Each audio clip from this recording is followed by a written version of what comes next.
and welcome to the Horror Screams podcast. We are part of the Horror Screams Video Vault website, and this is episode 37 of the podcast, in which we will be discussing the My Bloody Valentine films from two different eras of horror. We're joined this time, as ever, by regular co-host Sarah. Hello, Sarah. How are you doing? Hello there. I'm good, thank you. I'm feeling the love for Valentine's things. Yes. Was that convincing enough? Totally. Awesome. It's too sentimental, actually. Bit mushy. Typical you. Yeah, it was Valentine's Day a few days ago. Yeah, great, wasn't it? And welcome to Pete. Hello, Pete. Pete's back. And his front as well. Hello, everybody. Welcome to the Valentine's episode. We got him back because he's too sexy for a regular episode. Yeah. It's got his special Valentine's voice on. God, it's hot. Tell me about it, big boy.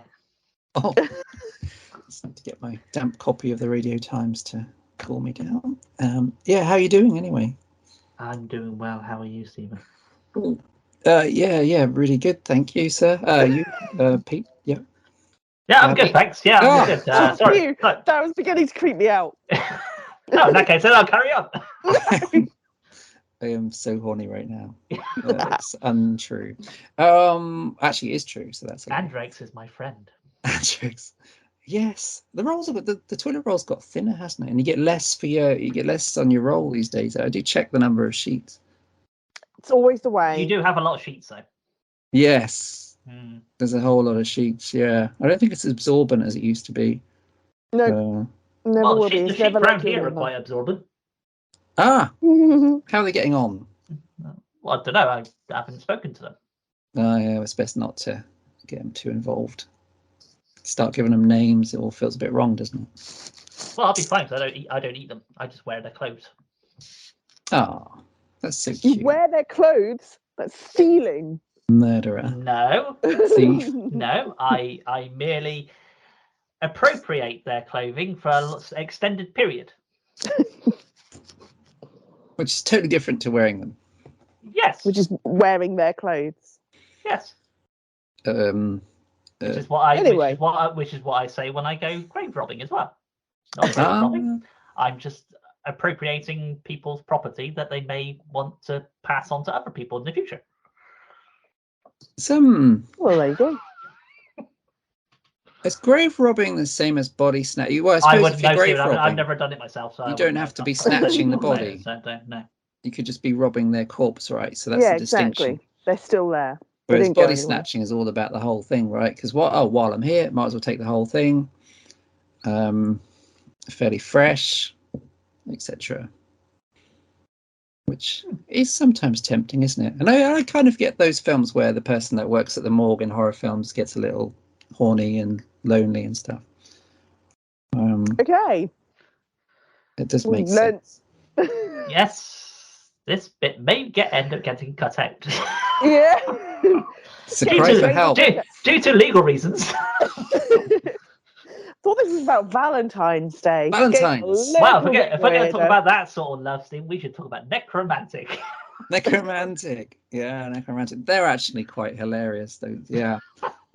Valentine's Day. Yes, we all sent cards to our nearest and dearest, Madame Palm and her 5 fingers, her 5 daughters even got the usual card this end. Yourselves? I didn't receive a card. No, neither do I. Lost in the post again. God damn it. Probably. Yeah, the only thing I kind of did for Valentine's Day was watch My Bloody Valentine. Which is what it's all about. Yay!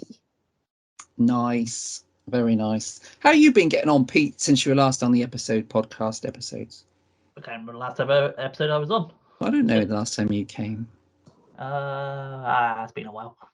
Oh, man. Yeah. I'm going to have to have a look now to see when it was. Oh. Was it the last House on the Left one? No, I'm sure I've been on since then. You've been on since then, yeah, surely. Halloween one. Ah, yes. Episode 33, yes. When Halloween Ends was fresh. Yes. All the way in October. That's the last time I've been on. Yes. I still like that one. Yeah. Yes. Still enjoy that one. Yes, I've been entertained by your two's antics on the other episodes. Oh, shucks. Do our best. We try so hard. Yes, this is a good one, man. This is a good one to come back on. Two slasher movies from two different times. Yes. And I hopefully you'll agree, fingers crossed, one of the great theme songs of any slasher movies ever, which is the Ballad of Harry Warden, which is such a catchy tune. Oh, yes. I love it so much.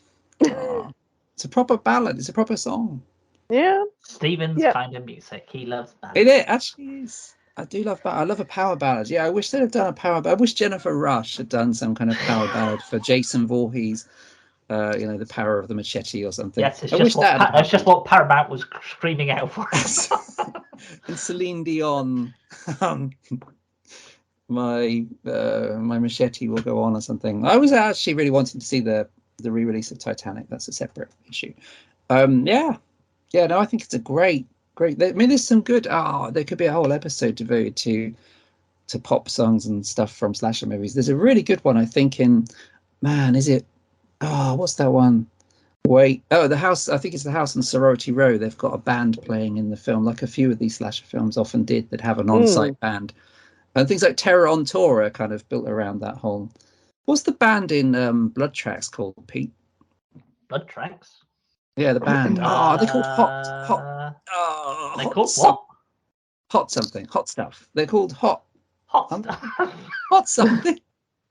Which is the one in the Alps or something with the metal band or the dodgy mid-80s rock band.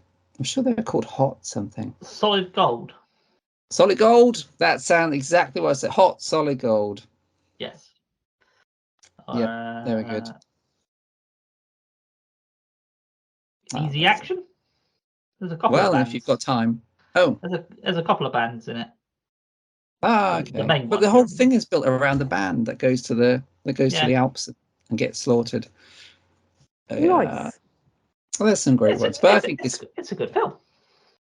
Yeah, Blood Tracks is really fun, and but it doesn't have the Ballad of Harry Warden at the end. It's such a cracker. But yes, we are here to talk about the two My Bloody Valentine films, which begin in the distant land of 1981. When the original slasher cycle was about. And I think this is really interesting to compare these two films. And I think the original 1981 one is a gem. And it's one of the many Canadian slasher films. I think it sometimes gets forgotten that Canada's horror films were really interesting in the 70s with Cronenberg and Bob Clark's Black Christmas, which of course was the big forerunners for all of these films. And this is probably one of the best Canadian slasher movies out there. In the town of Valentine's Bluffs. Valentine's Bluffs. What is that? Valentine Bluffs. Valentine Bluffs. Yeah, when I was writing stuff up about something I'll talk about later, I kept on putting Valentine's Bluff, and I thought, it's not that. It's Valentine's Bluffs. And I kept on, and I thought, I finished doing that right, and went back for it. Oh, God, how many times have I put the S in the wrong place? Yes. And I love the small town atmosphere of this movie. I think it's all rather nice. So yes, who would like to commence by explaining the setup of My Bloody Valentine? As you're back, Pete, that should maybe be your job, baby. Yeah. Well, the first thing I will say is that you can certainly tell it's a Canadian film. Yeah. Especially when people are talking about stuff. I haven't watched either of these films for quite a few years now. So when they started saying stuff, I went, "This is definitely a Canadian film." But yes, it was mainly that thing. But yeah, so the gist of it is a bunch of miners go down into the Hanniger mine, which is I believe it's a coal mine, and they cause an accident down there, which ends up getting several of the men buried inside. Then several weeks later, a rescue party come along to, also in the hopes trying to rescue these miners, and the only person they come across is a guy called Harry Warden, who's been eating these people that he'd been. I'm not quite sure why he decided to start eating, and how these people actually just sticked around while he was eating them. I don't know, but there you go. So eventually he gets sent to it's like a mental institution, isn't it, or just some hospital or something? Oh yeah. And he ends up coming back out and ends up starts killing people, and the town decide after that there will be no more Valentine's dance parties at all because of this horrifying event, even though the town's named after Valentine, so I'm not quite sure where they were going with that either. But Pancake Day. Pancake Day, yes. So eventually the town and the mayor and everybody decide that, okay, it's been several years, let's try and put the past behind us and move on. And they, as is usually the case in a horror film, they decide to do the thing that's going to spark off the past events again. So they start hearts galore all throughout town, and this is when the bodies start piling up, people start disappearing and ending up dead, and hearts-shaped boxes with hearts inside them turn up. And this is obviously putting the sheriff and the rest of the town folk in a bit of a conundrum, because they must think that Harry Warden is back. But the question is it really Harry Warden, or is it somebody else? That's it. Yes. That's basically the gist of it. No. Yep.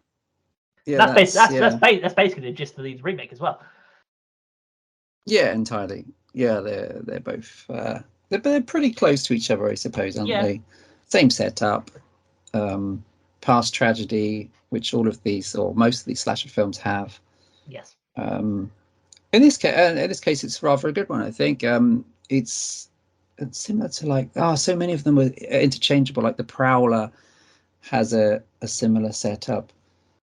The tragedy of the past coming back to haunt the present, and like you said, the first Valentine's dance in 20 years. It's such a terrible idea, but essential to get things going. I do like the poems. I can't remember any of them right now, but I do like the. You didn't like them that much. I send them all to you. You don't even like them. You don't stick them on the fridge anymore. Oh, those ones. I've got all those ones in my underpants drawer. Yeah, they're all stuck inside there. It's disgraceful. Using it to line the drawer. That makes sense. Yeah, whatever it takes, man.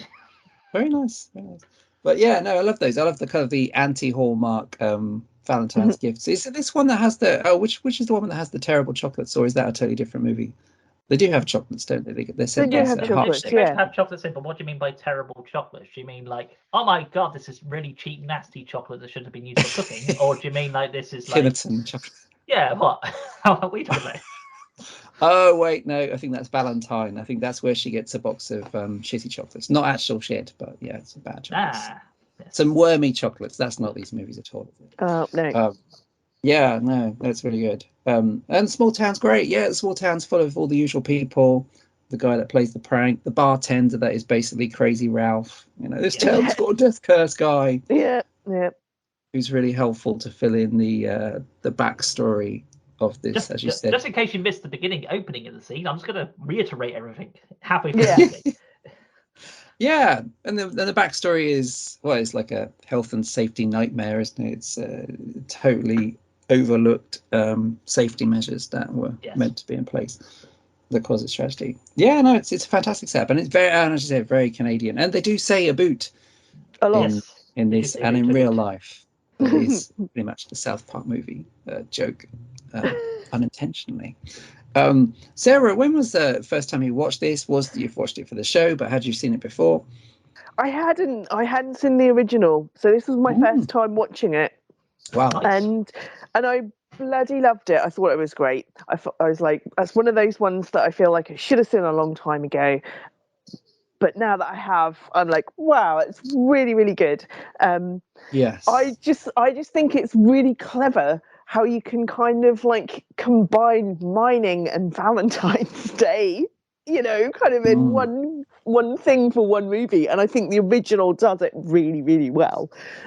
Yes. I like the way they set everything up. The opening sequence is like kind of like sets you up for how gruesome it could be. with the opening sequence and stuff. It's your typical masked guy, you know. I guess they probably thought, like, when they were writing it and stuff, they're like, we want to have a guy in a mask, what can we do? And someone went, oh, miners wear masks and stuff, and they're like, yes, you hit the nail on the head, we'll do it in Valentine's Day. I was like, I don't know how they marry up, but it works. It works really well. I think it's very clever, and I love the fact that it is really over the top Valentine's Day kind of stuff going on. It's very themed.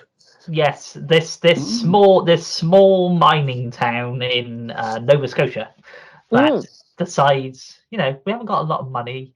The mine's not doing as well as it used to. You know what we should do? We should spend all the money that we should be putting into the community on all these paper hearts everywhere. Yeah, paper hearts everywhere, and all boxes of chocolates, and it's kind of cool. You know, nobody really goes that mad over Valentine's Day, surely, but they do in Valentine Bluffs. Yeah, they do.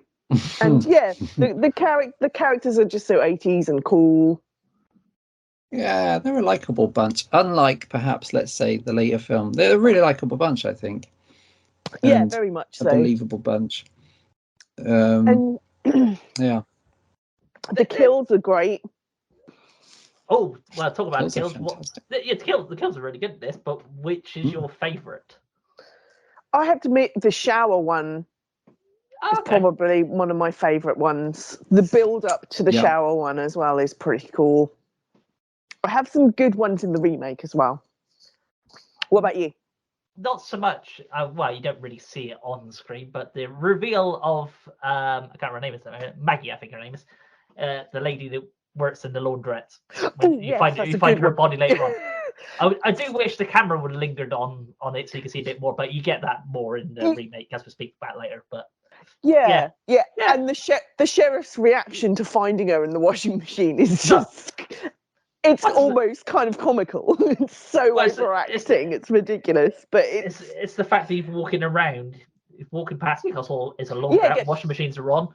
But maybe the blood and everything might have been a bit of a giveaway.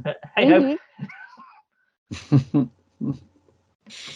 That's a great one. I love the dryad. What's the name in the dryad? Yeah, that's really, I didn't really appreciate that until I saw like the full version of it, which is really gruesome, and you do see the body going round and round as he opens the door. That's quite a unique one. My favorite is the bartender, which is really gruesome, which is the guy that gets the pickaxe through the throat and out through his eye socket, so his eyeballs hanging out. Oh yeah, that's good. Yeah. And he's that classic guy, the crazy Ralph, harbinger of doom character that is destined to die after explaining the plot. Yeah, and he's got the death curse, and his build up of like trying to set up his own prank to get those pesky kids and give them a scare. Because he's another one. Well, there's all the debate going on in town about the party that's coming up, and the classic Jaws thing of it's the mayor, isn't it? The mayor's involved, and there's debates about whether to cancel the dance and stuff. Yeah, and he's the one out there telling them all assholes for getting on with it instead of abandoning Valentine's Day.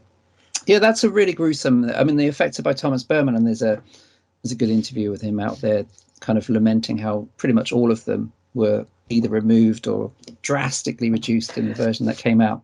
Yeah, which is a real shame, but typical of 1981. Yeah, I mean, the version I saw was cut, you know, loads of the death scenes. I was like, well, surely there's more to this than that. And then I then found like the uncut versions on YouTube and stuff, and was like, God damn it, why would they do that?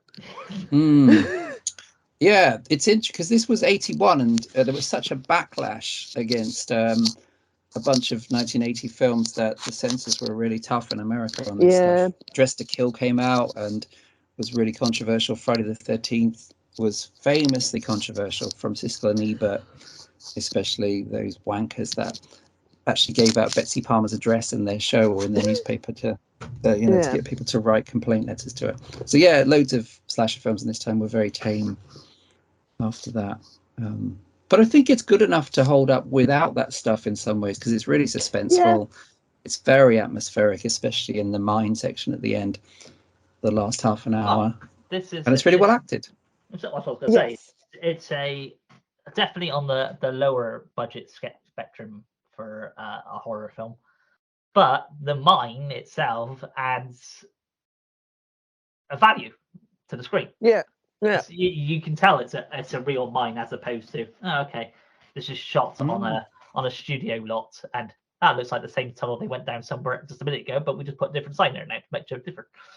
So that adds to it. But yeah, the character development is good. The only person I think is a little sort of suspect is the blonde-haired girl. I think she's called Sarah.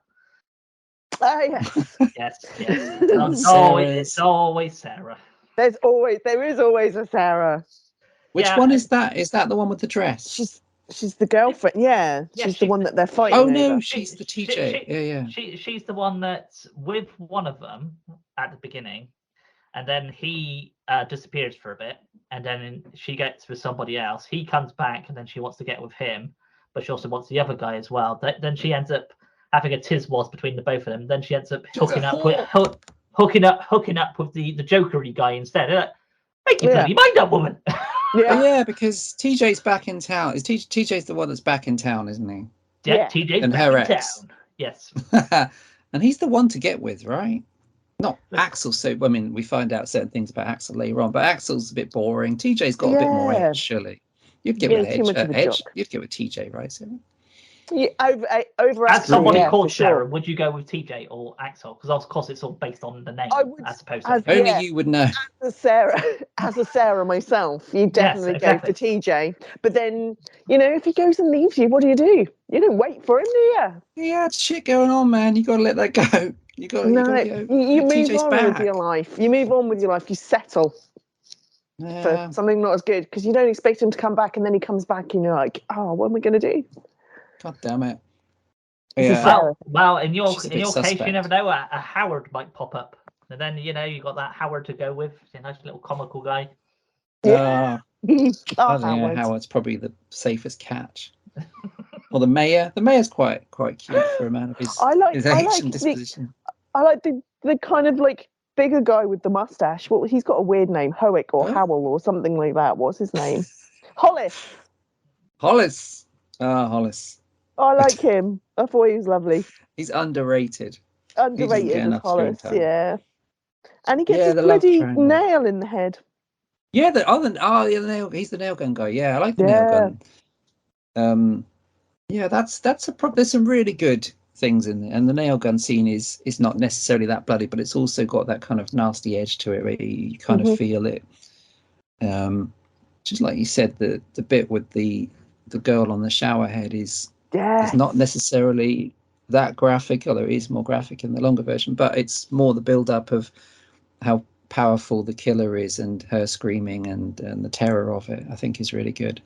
Yeah, and the weird kind of like, although like the I want to say costumes, they're not costumes, the miner suits and stuff dropping down and and the setting is, as you said, as Pete said, it is such a great setting, which I think is totally wasted in the remake. There's no real mine atmosphere, or kind of it's not the same there. Which is weird. Not a creepy film. Strange. Weird, because that's a real mine as well.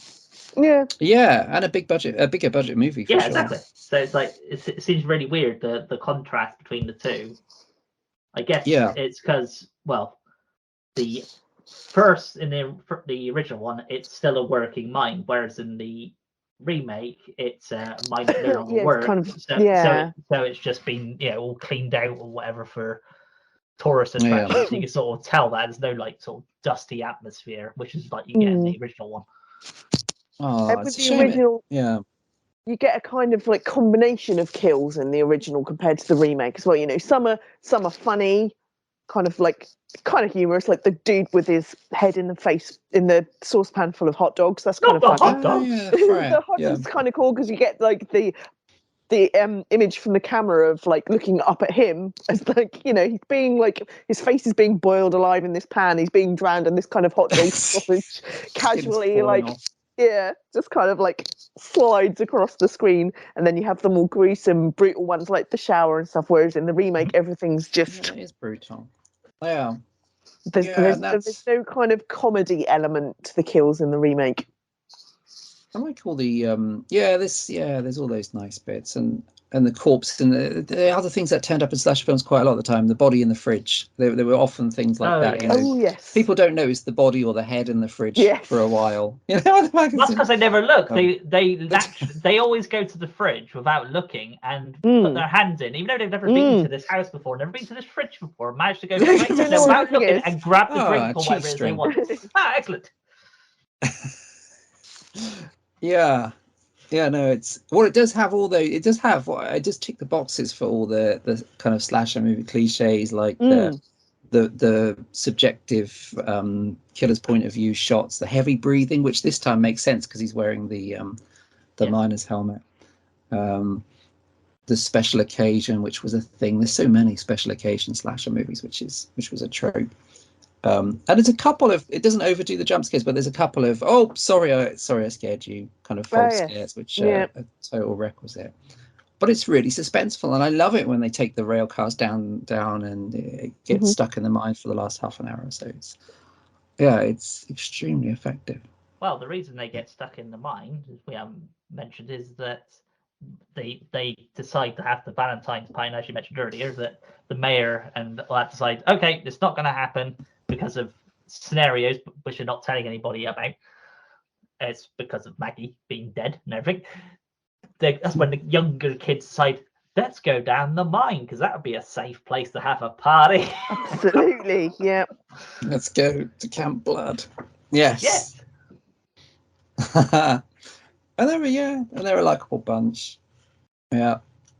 And there's no, it's an unusual one. There's no nudity in this film. There is the kind of slight hint of sexiness at the start, and there's a communal male shower scene, sadly, where you don't see anything, which is unusual. But there's not the usual kind of sex and death stuff, which is interesting.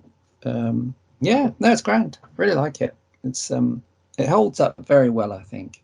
Yeah. After all these years, and it has a great beheading as well, with the body falling down, leaving the head behind at the top, which again was kind of a requisite. And what I think is interesting is that when you find out what's gone down and the killer is revealed, you do get a very creepy open ending, which reminded me of the other big Canadian slasher film, Black Christmas, which also ends on a really unsettling, unresolved note. I think the ending of this is one of the creepiest slasher movie endings.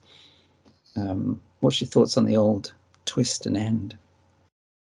In this one, I haven't watched this. Well, I haven't watched either of them for a long time, so I was pretty much going back into watching it blind, which is quite good when you've seen a film countless times to actually go in and kind of go, don't remember what happens in this. So watching it, but it is about halfway through I kind of clocked, oh yeah, but that's probably because I've seen it before. So it is a good twist in both of them. That's all I've got to say on the matter. Yeah, fair enough. I think I kind of clocked onto the twist when Axel kind of like left the party and you see him sat outside. You're like, he doesn't go back for a long time. So that's when it started to kind of like creep into my head that it could be him, but I didn't have a clue before then. But I think the ending, like when all is revealed and they kind of like, he like loses his arm and then goes a little bit crazy and then runs off kind of doing this weird maniacal laugh. It's a little bit cheesy, but I don't know. It's disturbing. He hacks off his hand. He hacks it off so he can see. Yeah. I think it's kind of cool, like how they, in the scenes before when Sarah comes down to find him and like grabs his hand and ends up she kind of pulls his arm through and stuff. That's quite good. I quite like that. It's pretty shocking. But then I don't know, his laugh isn't that convincing. I mean, he does obviously sound very disturbed, but I was just like, okay, he's really lost his marbles now. And the laugh segues into the Ballad of Harry Warden, which is the great theme song. The greatest theme tune in the world. Yes, the legend they say on Valentine's Day. It's really, really good. It should have been a breakaway pop hit, I think. Yeah, I do like it when films kind of like really make some effort and write their own theme tunes. It's pretty cool. Yeah. I think I had it. I don't think I have it. I'm sure I had the 7-inch, if you pardon the pun, ages ago. I'm sure I had this as a single or something. Because I remember it was like a real exciting find. I'd looked for it for years in the days when it wasn't so easy to find stuff like that. Yeah, god damn it. I'm going to have to find that out now. That's really going to bug me. Yeah, it's a good movie. I really enjoyed it. It's super good. And it was one of the biggies. It was one of the biggies in the 80s slasher canon. It was always, for me, it was this, The Burning, The Prowler, I think, were maybe my three, obviously away from the obvious kind of Friday the 13th stuff, but I think they were my three.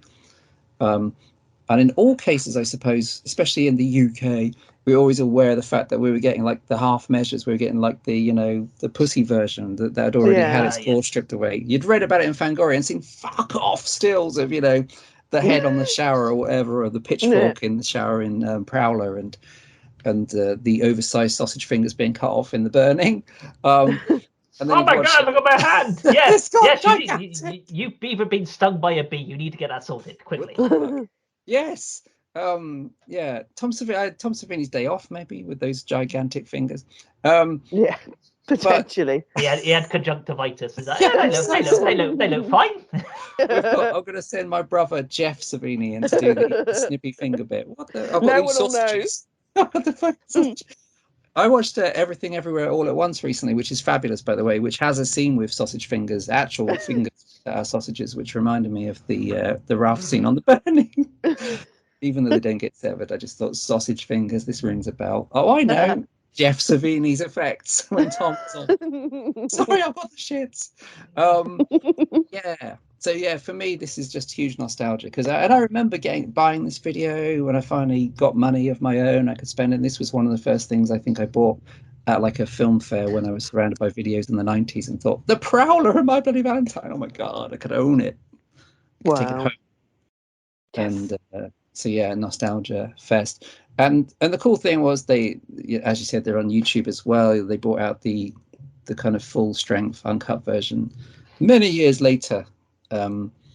Which is great, but the other good thing is, like a few of the really good slasher films, it still holds up, whether those extra gore bits have been or not. It's still a kind of good, it's a good kind of mystery story, guess the killer kind of thing, and genuinely creepy. In my bit of research for this film, the first film, did you know its original title was The Secret? Oh. No. That was its original title, but it was the producer's idea to change it to My Bloody Valentine. Which is more exciting. Well, yes, it was to fit in to reference all the other holiday serial killer movies that were coming out at the time, so Black Christmas, Halloween, Friday the 13th, that kind of stuff. So I don't know if this would have the same impact if it was just called The Secret. No. Yeah, it isn't these days. Isn't The Secret that shitty kind of it's positive that book. Yes, it's that book. Yeah. But my entire family's been killed in a terrible house fire. Yeah, read this book, you'll be fine. You're great. You're fantastic. Yes, yeah, they did.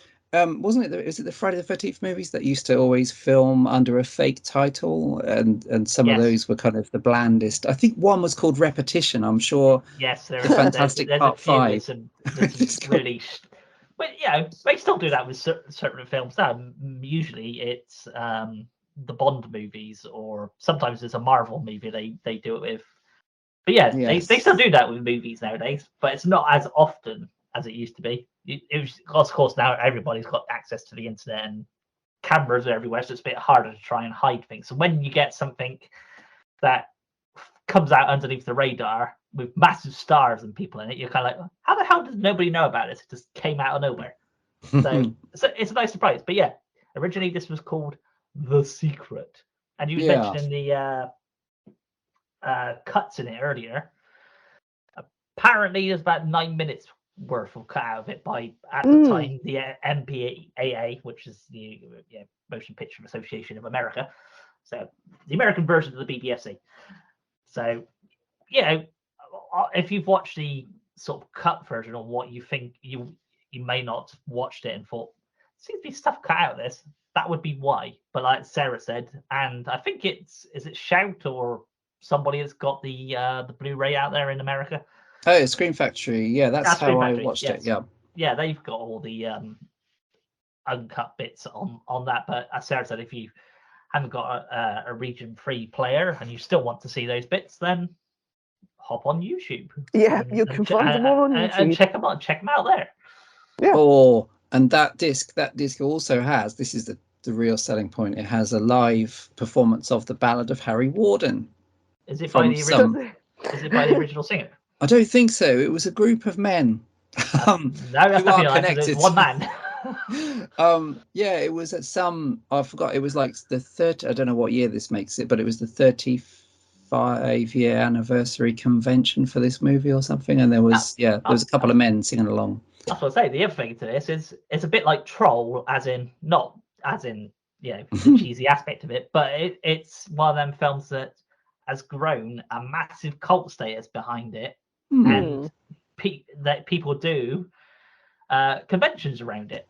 You think at the time this was just one film before the remake happened. It was just one film. Troll has obviously got two.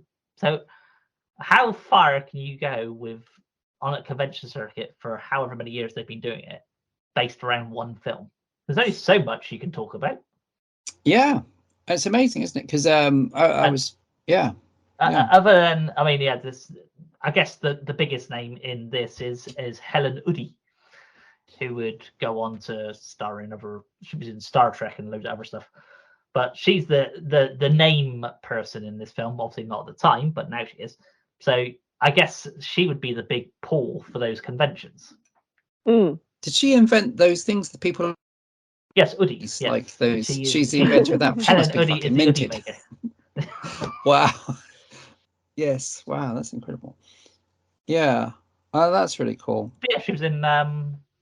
She's in. I think it was Star Trek: Next Generation and Dr. Quinn, Medicine Woman. Oh, Jane Seymour's show. Yes. Oh. Yes. Amongst other stuff. You would know her if you've seen her in something. I actually completely forgot she was in this when I was watching it, and then I went, "Oh, that's Helen." Is she the one that talks about? Is she the one with the dress? The one that says, "Oh, I've got this kind of saucy dress that I'm going to wear for the Valentine's dance." No, that kind of tone. She's the one that gets killed. She's the girl in the shower. She's Sylvia. Yeah. Oh, she's Sylvia. She's really good. She's Sylvia. Yeah. It hurts. There's a couple of people where it sort of hurts when they die, because I think, oh no, it's quite a nice character. I wouldn't mind it, spending a bit more time with you before you got a pipe through your head. That's the thing with this one. It's got decent character development. It's not your stereotypical cookie cutter. Here's the jock. Yes, it has got those sort of characters in it, but they developed them a bit more to give them a sort of. If they end up dying, you'll go, man, they're dead. So the jokey characters like Ralph, sort of characters, whatever. Yeah. And then you have other people jokey, or in this case, his name was Harold. I think his name was Harold. Who's the jokey character in this one. If he just turned up dead in another film without much character, but you just kind of go, he's a bit of a dick anyway, so you're expecting it. Whereas this one, you're Well, I'm gonna miss him. He was funny. Yeah. Well, I think that's it, and I think this is also a Canadian thing to some degree, because in Black Christmas it actually quite hurts when the characters in that film die, because there's some fantastic characters, especially Margot Kidder in Black Christmas is a horrible moment because she's so funny. But Prom Night is one of my favorite of the slasher films, also Canadian, probably the same year, or was it 1980? Maybe it was 1980. But yeah, there's a girl that loses her virginity before getting killed in that, I think, who's really likable, and it's got a bunch of people worth rooting for, which the critics of the time who were ridiculous about this stuff never acknowledged that actually, the audience isn't on the killer's side, you wanker. There's some proper likable characters in Friday the 13th, and My Bloody Valentine. Terror Train is another one that has some really good characters. So yeah. Which I think you do lose ironically enough, in the later ones that will come and mention. I think you lose the more kind of everyday looking likable characters that Yeah. potentially Yeah. you could possibly envision meeting yourself in real life. Mhm. You know? They become more sort of Abercrombie type model type thing. Yeah. Ah, yes, you seem the perfectly normal. We walk around a mining town. Well, I think, yeah, and I think the best representation of that, or maybe the worst representation of that, is in the fact that all the posters look the fucking same. You know, it's a bunch of models lined up for their pose, rather than the more killer-centric posters with some actual design involvement from the 80s. Well, that's it with this film. Is even if you've never seen the film, you're a horror fan but never seen My Bloody Valentine, you would go, oh, I recognise that. That's the miner. You'd go, you might not know his name, but you say, oh, that's the miner. Yeah. If somebody mentioned it, who should watch it, they probably would become a fan of the film, because not only does the killer have an interesting backstory as to what happens, but everybody else has their own little sort of like side stories going on as well. Yeah. Especially TJ and that floozy that keeps going around. Those Sarahs are always Sarah. floozy, Yeah. Exactly. Not the one with the dress, the Sarah one. No, yeah. the one with the jeans and the dyed hair. That one. She's not even that. No offense, Sarah, but she's not even that exciting, is she? I mean, she's got two men after her, but she's less dull. Actually, Steve, she's got three, because she just can't handle one man. She's just wants all the men. She wants Harry Warden. That Harry Warden. Oh, if he's alive still, I'd do him. Exactly. I do agree with that point, though. So Sarah agrees with the point that she wants all the men. Okay, right. Okay, on to the next thing. Absolutely. I'm not disputing that at all. But I do also agree that the Sarah in this, she's pretty boring, but she's boring. She's the life of the party compared to the Sarah in the remake. Yes. Oh God! Oh, Jesus Christ! Yes. Wait. How do you feel about the Sarah? I'm sure it's Sarah. If it's Barbara, I'm going to be really embarrassed. But how do you feel about the Sarah in the Dead Zone? Because I kind of get it. I've always, this is a good forum actually to finally let these feelings out. But she's, Johnny, what's his name? Johnny Smith, Christopher Walken's character, is in a coma for 5 years, and she moves on. And she's got married, I think, and she's had kids or something. He comes out of the coma and she gets it on with him again. And I always feel really sore about that, because, I'm back. Hey, I'm not coma Johnny anymore. I'm hard and everything. I've got these psychic visions, which is a bit of a downer, and I'm going to probably be dead by the end. But still, and she teases him, and she gets it on with him, and it's bad Sarah, right, Sarah? Yeah. She's a bad Sarah. I don't see anything wrong with that. If she teased him and then got on with it, that was fine. I mean, just teased him and then moved on, then that would be really annoying and quite hard to break it. Oh, wait, did she do all of those things? Poor old Johnny Smith. I mean, he's called Johnny Smith, so his life is already a bit limited. He's got these. I mean, is it a gift or a curse? He's got the vision of, foresight. He can see the past, the present, the future. And his girlfriend's got married while he's been just selfishly lying unconscious for 5 years. What's the thing? Really it's a Sarah thing. It's a Sarah thing. Have you done that to many men? Absolutely, yeah. If anyone goes into a coma, I'm off. It's just getting on with my life. Oh yeah, well, fine. If you're not going to answer me when I'm talking to you, I'm going to go. Fine, be like that. I actually load the dishwasher, and you still haven't done that. Just lying around everywhere. Exactly. I think we don't take no crap. We don't take your shit. We don't take laziness. This is all true. So it's not being Sarahist to say this. No. Is there any good Sarahs in horror movies? There's loads of good Sarahs in horror movies. Sarah in Day of the Dead. She's like the best. Oh, Sarah. Is that the main character? Yeah. Okay, she's very good. Yeah. She's well good. There's loads of, that is the thing I keep saying, we need to do like a Sarah's in horror, because there's guaranteed in pretty much every horror movie there is a Sarah. Sarah Connor. Incidental or not, but there's always a Sarah. There's a Sarah in pretty much everything. Although I was thinking the other day, there isn't a Sarah in like Night of the Living Dead or anything like that. No, Barbara, Mildred, Florence. I can't think of any others. Is there any? Oh yes, yeah. Karen. There's always a Karen. But there is a Sarah that pops up in most horror movies, isn't there? Which Friday? There must be a Friday movie that has Sarah. There must be. Yeah. I'm sure. I mean, if they can make Nancy work in Nightmare on Elm Street, because Nancy's not the most exciting character name.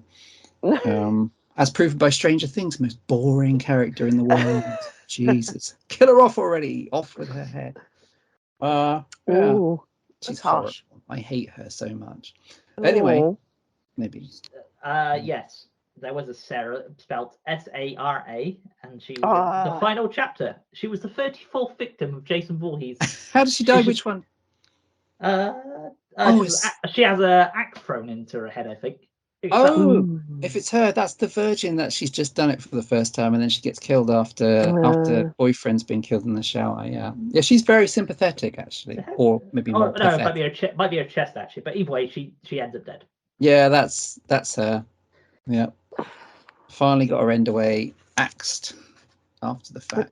Axed what happens when axed in real life. It's what happens when you don't add an H to the end of your name. Yeah, who does that? Not going to spell things right. Exactly. Is there pretentious Sarahs that are like, actually, it's Sarah? It's Sarah. It's Sarah. Yes, there is. Okay. I don't know why we're talking about this just as outside. We just let Sarah have the floor, and then she can tell us about all the Sarah conventions that happen around the world and all this kind of thing. Sarah, we'll save it for episode 40. The Sarahs. The Sarahs of the dead. Sarahs in horror. Part 1. Did you get more attention like when Sarah McLachlan was big for a while? Like her songs were always used in TV shows of the 90s, and I have no idea who that is. You know Sarah Brightman. I know her. We getting like a lot. Oh, look, you're called Sarah too. Oh man, I love. You must be just. What about Sarah Paulson? Of course, absolutely, yeah. Sarah Gilbert in Roseanne. She was actually good in Roseanne, even though Roseanne herself is an awful human being and was never funny. Sarah Gilbert was really good in that show. There's good Sarahs and there's bad Sarahs, and there's many Sarahs, and there's always a Sarah in a horror movie. Sarah Jessica Parker. Did you get much kind of attention? I mean, she's not that great, but Sarah used to work with horses, so I kind of seen the convention. Yeah, because Sarah Jessica Parker looks like a horse. She does. That wasn't what I was implying, but okay, we're gonna go with that. That's fine.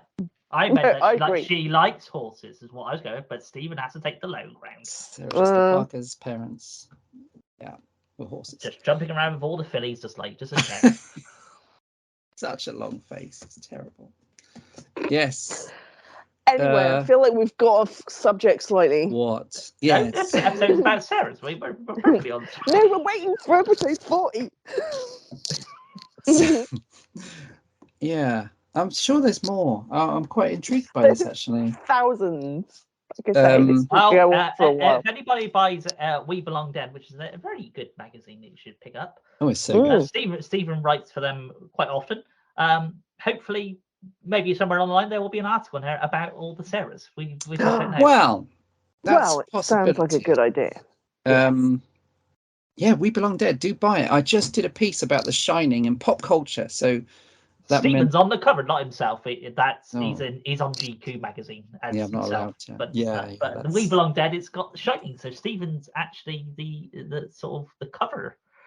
Cool. It took me up a rabbit hole, not in that sex way, but it took me up this rabbit hole of thinking about and kind of looking back at all the times The Shining has been spoofed and all that kind of stuff. And I was watching South Park episodes again and thinking, wow, this is fantastic. And I need to get The Shining board game actually, because there's 2 board games that both look equally as good. And it's amazing that all this kind of, and there's been over the years, I remember there being a Friday the 13th game and all that kind of stuff. On PlayStation and all that stuff.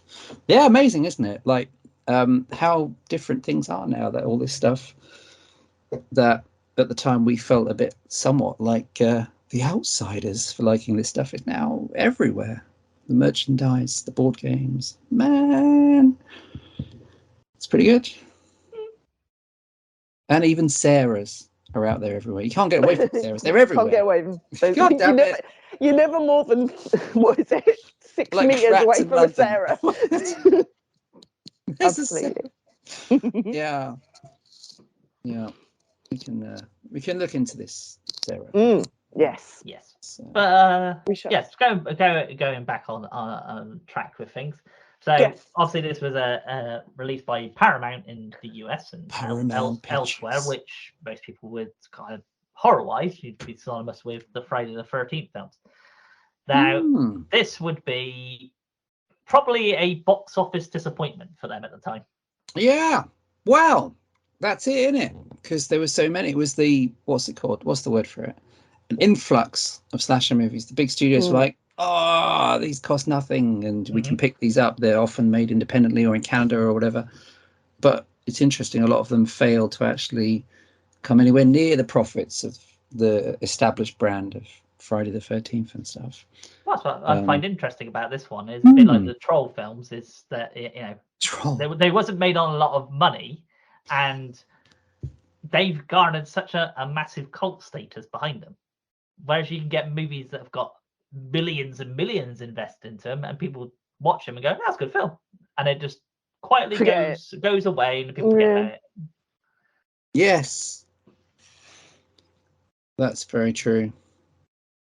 Because some of the 80s stuff is not good, is it? When you go back and watch it, like, like I don't know if it's just me, but a lot of the 80s. Oh shit! A lot of the 80s comedies. I've been back to a few of them. I think, oh god, this isn't actually funny at all. Like I went back and watched Trading Places. Jesus, this is painful. This is just. I mean, I like Eddie Murphy a lot, but this is just not even slightly funny. Caddyshack. Some of those Bill Murray comedies, as much as I like Bill Murray, some of those are just not actually funny.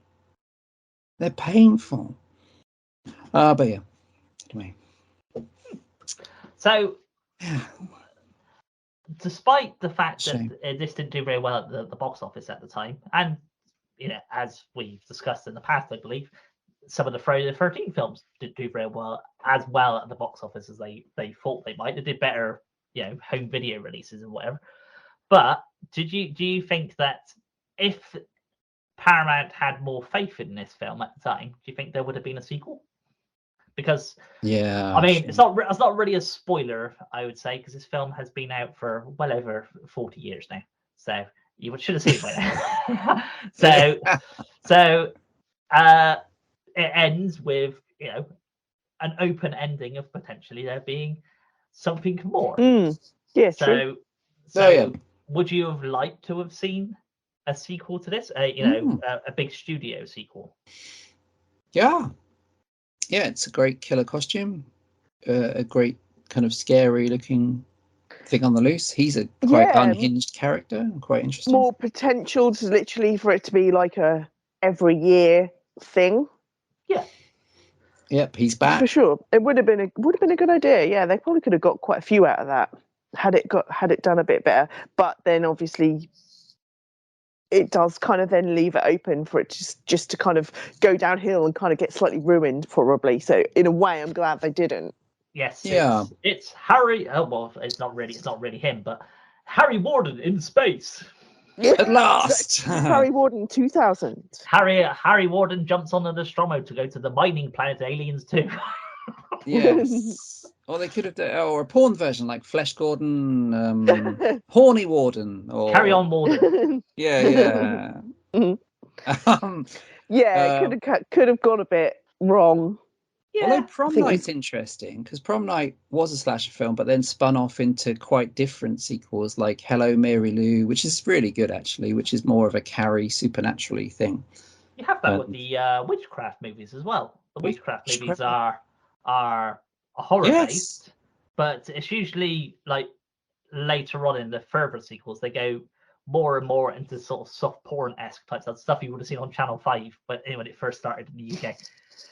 Yeah, and they go on forever. There's loads of those. Yes, there is. There's loads and loads and loads. But in regards to a sequel, as I mentioned to Stephen and Sarah before recording, is that there is a unofficial sequel out there for the original My Bloody Valentine, and it's actually made as a continuation of the 81 film, and it's made by fans for fans. It was crowdfunded and got like, I think it's like $10,000 or so, which and no more money invested in it at the time.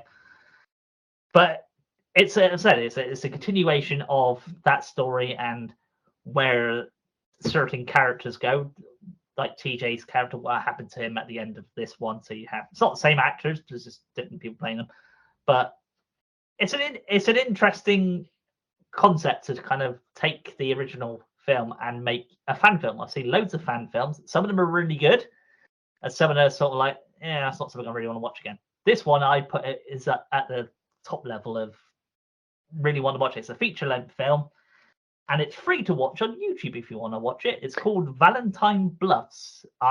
There should be a link. I'll put a link at the end in the video description, the podcast description of this later on. So if you want to check it out, it's on there. It's quite good. The only thing that sort of stands out as a bit weird is Lloyd Kaufman's in it, which, as we know, is usually a cameo role in films. But this one, he's got a full-fledged character, but he seems a bit out of place compared to all the sort of like other typical straight-laced stuff you see in a slasher film. I think it's quite good. It's got good production value to it. May not be for everybody, but as a somebody who kind of wanted a sequel to the original film, it's interesting to see how somebody, a bunch of fans who were big fans, a bit like Steve mentioned earlier, the convention circuit type people, they got together and made this film with the film experience they had. And it's got really good special effects in it, so it's worth checking out. When was it made? 2023. Oh, so really recent. Yeah, it's been shot and all that kind of stuff like 2021, 2022, but they've only just finished editing it and putting all the stuff together to actually be able to release it. And it got released on February 14th of this year. Hey. Yes. How apt. And it's had, in the 7 days it's been on there, it's been 8,000 views on the video already. Oh, cool. Which, considering how much content's on YouTube, and unless you're actually specifically looking for something, sure, you won't bump into it. So I think it's doing quite well. I think the people that do it, they have made other fan films as well, like Friday the 13th type ones as well. So they got a bit of a track record to do these sort of things. It's worth checking out. Instead, it may not be for everybody. Fan films aren't for everybody because, of course, a bit like if you're reading a book, you have a character in your head of what they're going to be like and what they would do. Yeah. So if you go into something, this is what you go, that's not what I would have done. Well, no. Yeah, exactly. That's the same with everything. Yeah. You just go into it and go, this is a fan film. Watch it like that. Fine. At the end of the day, there's never. I don't think there's ever going to be a official sequel to My Bloody Valentine, not the original My Bloody Valentine anyway. So to have a fan film out there, and as far as I know, it's the only fan film to it. All right. It's worth checking out. Cool. Nice. Yeah. There is, what is the one? Was it Adam Green that made the one where the fan film where Jason and Michael end up stalking the same campsite and go kind of gay for each other? Oh God. That was a thing, right? No, I think you've been looking at certain websites you should be looking at while it's called Stephen. But I'm sure that was a real thing. Mm-hmm. Yeah, and I'm sure. Because, Adam Green, it makes sense. Yeah, he made the Hatchet movies, which are quite fun. See, that just ruin it for me. And it makes you wonder. Like also, just of course, curiosity, who was top and who was bottom? Well, I'd always assumed, I've given this quite a lot of thought, I'd always assumed that it would be Michael that would be on top. Really? Just in the same with the Halloween Ends thing, where we assume that they're all like fucking, right? Him and Corey in the underground cave or whatever it is where they keep each other. I would always thought that Michael was more of a passive person. No. Let Jason take full control. Jason takes, not Manhattan, but Jason takes the ring. High Road. Wait, somebody's making that somewhere. Okay, interesting. Do they both keep their masks on? Well, I guess they both know each other, so it's a bit pointless not having a mask on. It's like they're both, quite easily recognizable. So it's not like never got that awkward moment of giving a blowjob to somebody in a a secret area and then bumping into somebody. I recognise those lips. Wait. So it's not. It wouldn't be the same, would it? Yeah. Unless they're walking around convention circuits and they sort of give a wink to somebody, as they say, what the hell are they winking at me for? I don't even know. Yeah, it's not him. That's tricky. Do you always think that if he could talk, I mean, he can probably talk. We just not heard him. But Michael Myers would perhaps sound a bit like Joe Pasquale. Yeah, I had thought about that. Yeah, me too. Which would obviously ruin the passion in the scenario we described with Jason, who obviously is the strong silent type. That was one of the things that I was half expecting in those. I know I'm not going to talk about these ones, but I was kind of half expecting in this new trilogy. I was expecting them to do. You know, you never really see his face in any of the Halloween films. You see like a glimpse here and there, but I was half expecting them to have him say something. Just for the sake of it. Oh yeah. Well, they're not far off that. Maybe. Yeah. Say something in the sense of Harry Enfield style. Only me. Yeah. You don't want to do that. You want to. Or just be a simple Laurie or whatever. I'm your brother. No, that's a car. Don't be stupid. Yeah. It does worry me that. I mean, I did enjoy Halloween Ends. This was an old episode, but it does worry me that those same people have got The Exorcist and they're making a trilogy out of The Exorcist. Christ. Nobody wants it. I hope it fails. I don't know. Everybody were very excited when the prequels came out. Yeah. So much so they made 2 of them. And there's a boring one, which is tragically, is the Paul Schrader one, which is actually probably a better film. And then there's the hilarious one with the swearing and the CGI hyenas, like something out the Lion King. That's the thing that I always remember for that was the CGI hyenas. I watch it and then kind of go, no, that's just stupid. What were you thinking? Yeah, but at least it's got comedy swearing from. If only we had the budget. You did. You spent it on the other film. Yeah, I love that idea, and I suppose something it's different but similar has happened with Batgirl, which was just written off. You know, like, oh, this is too terrible, bollocks. Yeah. We're not going to release it. Let's reshoot it. This isn't good enough. Let's make a different one. And the original would just sit in a dusty cellar somewhere, then be revealed in like 50 years' time, and they go, "It's the cult classic you've been waiting to see." Yes. Yeah, inevitably. Yeah, that's what's going to happen, isn't it? God damn it. So, has anybody else got anything they want to say about the original My Bloody Valentine? No. It's just very, very good after all these years. It moves, it's pacey, it's creepy and gory, and yeah, it has got good pace. I think it just clocks under an hour and a half, which I think is a suitable length for a slasher film or any particular horror film, really. Yeah. Nowadays, you get horror films that are in the slasher things. If they're psychological thrillers, I kind of get why they want to push towards a 2-hour thing. If it's a slasher, I don't really get why you want to do a slasher film that's pushing towards 3 hours. That doesn't really work for me, because you can have your loads of. I haven't seen it yet, but Terrifier 2 apparently clocks in around about that sort of time. Yeah. Which some people really like.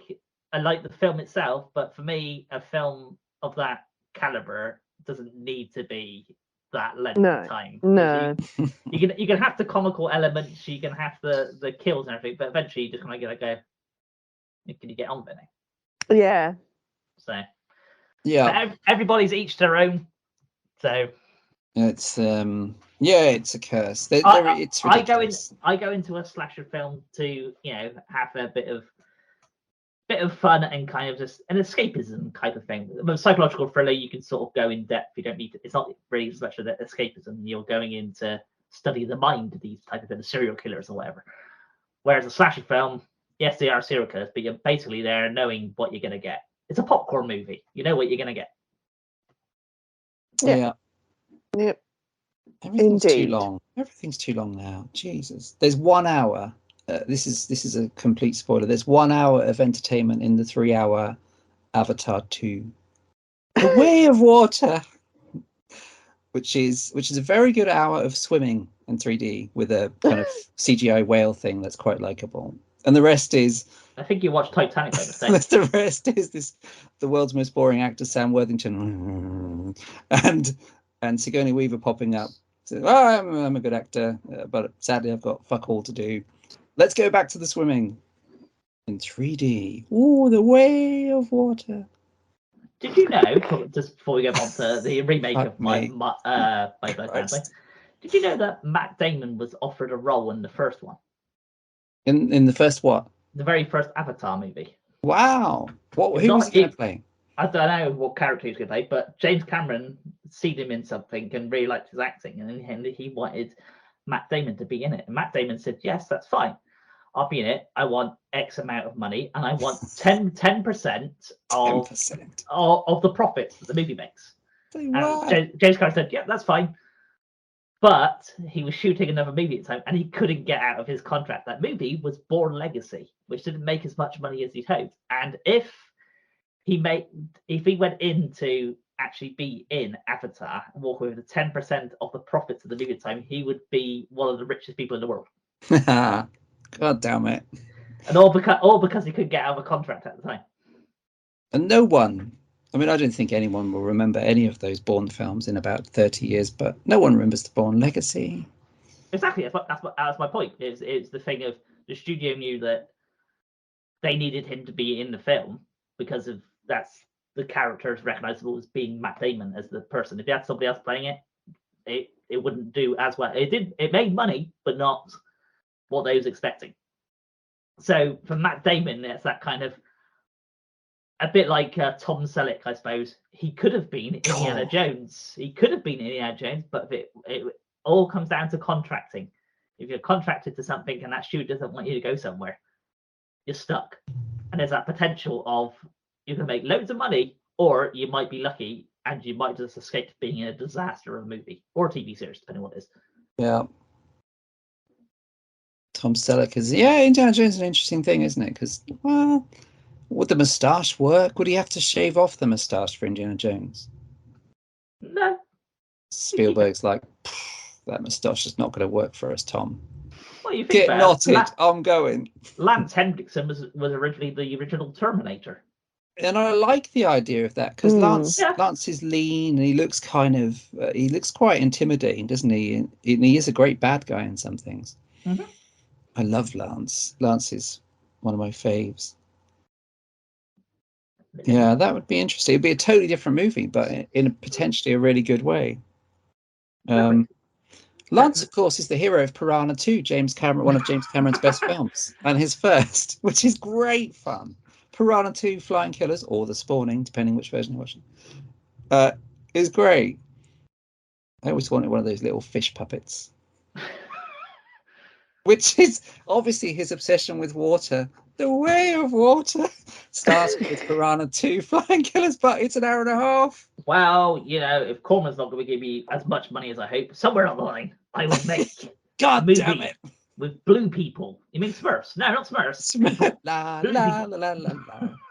And the thing, I like James Cameron, and it pains me to think that, because he's obviously not particularly young anymore. He's potentially about 70 or something. But he's got like 3 or 4 more sequels of Avatar lined up. He's not going to live long, he's not going to be able to make much else after that. I just pissed myself. I can't make a film. 50th anniversary of Titanic coming. And I quite like Titanic. 3 Titanic. hours extra footage. Yeah.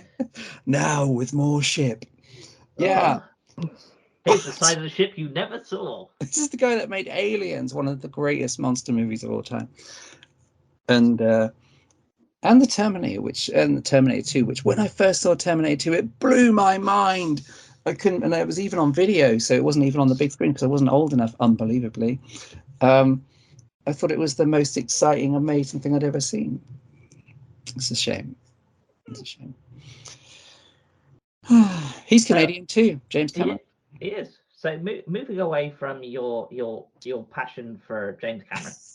I do have passion for him. The love of Avatar 2 that you have. So, talk about sequels. You just love the second one. You love Halloween 2. So it's going to come out at some point. So you love Halloween 2, and then you love this one as well.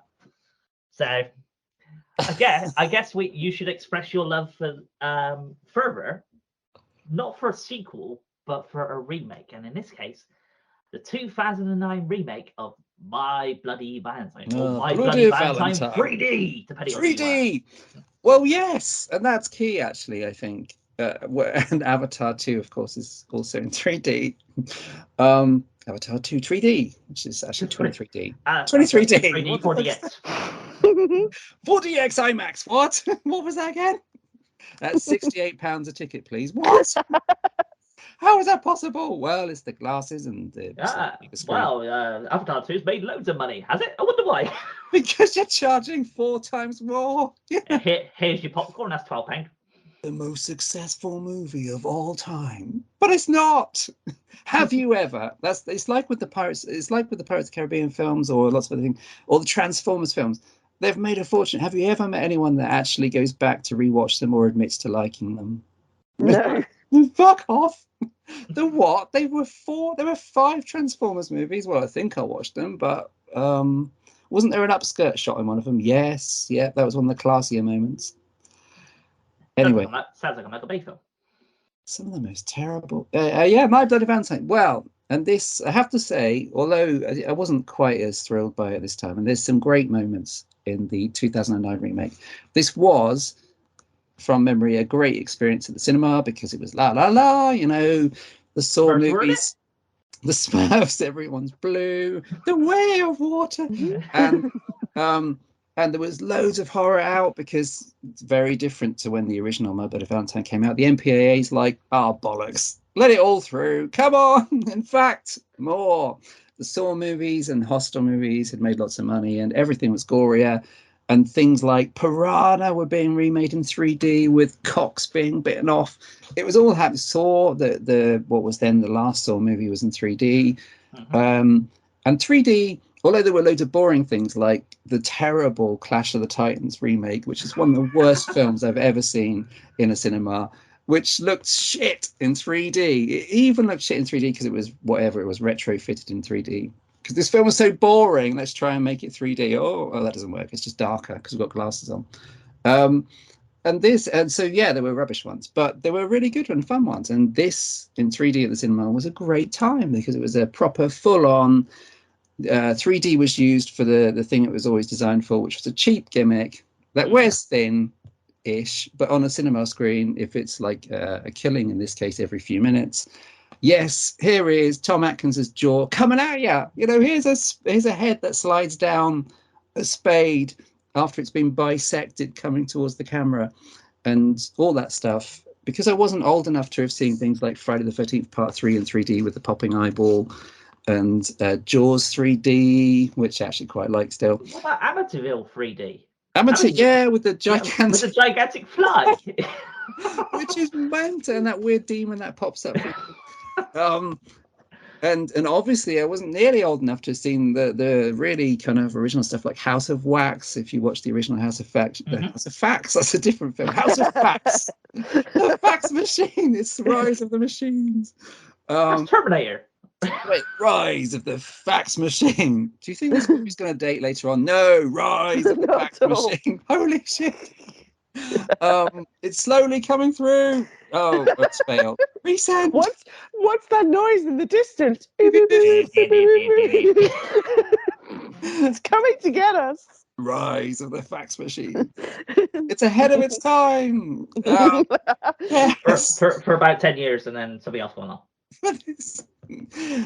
Yeah, I mean, I was totally blown away by this. I mean, and watching it at home on your own on Valentine's Day when everyone else has gone to bed is a slightly different experience. But the cinema, it was good fun. As was, and I think still is, Piranha 3D, which is mental and bonkers, and tried to make Kelly Brook into a movie star. Whatever happened to Kelly Brook? She started in some other movies. Yes, those movies. Other really well-known movies that we all know and love. Like that one. Kelly Brook in Fatal something. House of Facts. House of Facts 2. I know she went on to make some certain films because was she in a film with Billy Zane? Yes, she wasn't. She married, or wasn't she getting on? I can't remember what the film's called at the moment, but the only thing I can really remember her from is host of The Big Breakfast. Yeah, same. Oh, I like The Big Breakfast. Did she host it with Johnny Vaughan, or was that the other one?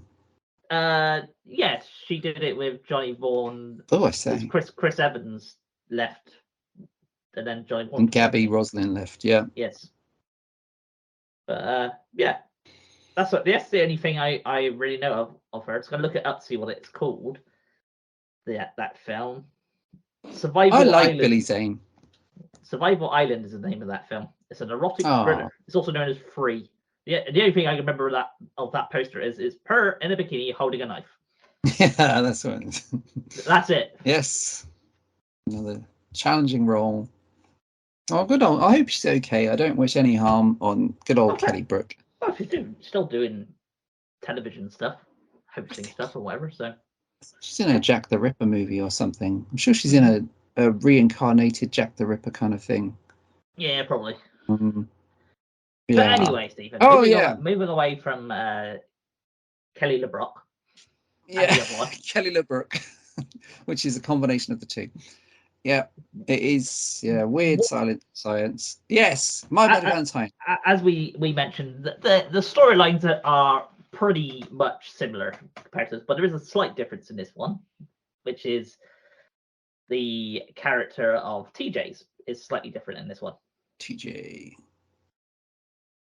Oh yes, TJ is played by, what's the guy's name again? Jensen Ackles. Jensen Ackles, and I bet he does. Most people know as one of the Winchester brothers in Supernatural, or in the case of more modern people, The Boys, aka, going by what I've seen, I've never seen The Boys, but going by what I've seen, he's basically playing the character that he played in Supernatural. Who is he in The Boys?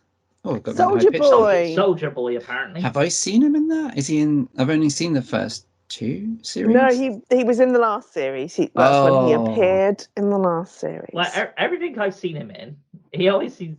Maybe it's the fact that he's played the same character in a TV series for like 15 years or something. So your acting role kind of gets stuck in that kind of mode, I suppose. He's been playing Dean Winchester in the Supernatural series for however long it was. So maybe it's just that for his acting, but he always seems to be playing, it's Dean Winchester turning up in something. I've never watched Supernatural, so I don't know, but I mean, he's a good-looking guy for sure, but not somebody you'd wake up from a coma, though, is he, Sarah? No, definitely not. I'd definitely move on and find somewhere else. If he disappeared, you'd move on and find someone else. If Sam was around, he'd be fine. No, typical. Yeah, it's awkward because he is a good looking guy. Was he doing Supernatural at the same time as he was acting in this? Because this is 2009. Yes. Yeah, that was he was doing Supernatural, and a bit like I can't remember the other guy's name, Jared Padalecki, I think that's what his name is. He went on to be in the Friday the 13th remake. Yes. So that's it. Yes, of course. Yeah. So yeah, that's why they did that. Yeah, I think the other guy got the better deal. Yeah. Jensen doesn't bring an awful lot to the film, really, does he? No. Not particularly likable character. None of them are. Again, well, I say again because in the original we've kind of already gone down the lines of the fact that they're kind of relatable, they're kind of funny, they're kind of normal. These guys are not. They're kind of like the opposite. The Axel character is more. I think he's more interesting in the remake than he is in the original because he's kind of got more going on. He's kind of like he's a bad character, but not a bad character. Yeah, I guess in the remake, the character's smartly written enough to. They try and swap them around a bit. Yeah, all the way through the film, you still kind of go, oh, maybe it is him, and then it switches back. So. For that, yes, that character is probably more in-depth written than he was in the original film. And he has more personality. Whereas I suppose because they kind of go across a couple more, like a bit more of a backstory for the 3 characters, and Jensen Ackles' character just kind of disappears and then comes back 10 years later. Yeah. Yes. But it's the same kind of love triangle thing going on. Sarah's character was with Tom to start off with. Yeah. And the whole film kind of starts with them meeting up at a party. So Axel and Irene are together, and then Irene's friend Sarah joins up, and she's with Tom. There's a party going on in the mine. It doesn't go on so much about the whole Valentine's Day thing either. You don't get that link in the remake as much as you did in the original. So I'm assuming it was just a party. It wasn't on Valentine's Day or anything. I might have got that wrong. It's not really. I go. It was subjective at best. It's not really mentioned. Just kind of gathered that it must be one because the title of the film school. Yeah, my bloody Valentine. You think it was that, and it's kind of the Valentine's theme as an afterthought. It's a mixture of a bunch of young people getting together, male and females getting together in a place. So you gather it's a party, so it must be something big going on at the time. But the bits that you get in the original film where you see Harry Ward and what happened and everything, it's basically put into, which has happened in quite a lot of these sort of early 2000 films, was if they did something like this, you'd get all the context of what was going on before. It would just be like in the credits of the film, the beginning part of the film, be newspaper clippings and radio shows talking about it, and then just jumps into these characters. You're like, who the bloody hell are you? Yeah. But I suppose it kind of starts off the same kind of way as the original does, because the original goes straight into it and the remake goes straight into the killings as well, which is cool. It's quite effective. So there is a bit I do find amusing in the remake one, where all these people are getting like murdered and everything while this miner going around. There's a guy that comes in, runs in, and he's like, "Where is everybody else?" Along those lines. And he's walking past all these dead bodies, looking at them. And there's this guy with a pickaxe, a bloody pickaxe, and he's going, "Are you okay there, mate? You're right." Yeah. Maybe running would be a good idea. The opposite direction. Yeah. So he kind of comes back, or there's a killer in the mine, kills all the kids, pretty much nearly all the kids. The only ones that escape are Irene, Sarah, Axel, and Tom. Yep. And Tom only escapes because the police come in and try and save him, don't they? Well, but there was there was a whole bit in the mine sequence that I thought they completely messed up at, because the characters are so interchangeable and they're all these like blonde models and stuff. The woman that gets the shovel in the face, I originally thought that was Irene. And then you cut to the bit where they're running away and Irene's in the car. I was like, well, they've fucked up there, haven't they? They've made a massive mistake and they've killed her off and then gone, oh, actually, no, we can't do that. But I had to go back and rewatch it again. And I went, oh, no, it's not Irene. It's just another person that kind of looks like her that just comes running up and gets a shovel in the face. Yeah. Well, that is... So that annoyed me. But they do all kind of escape. And then... it's kind of 10 years down the line. So Tom buggers off. Yes. Sarah gets with Axel, marries Axel. Irene kind of goes off on her own, goes a little bit Larry, but they're all still in the town. 10 years later, Tom comes back because he's related.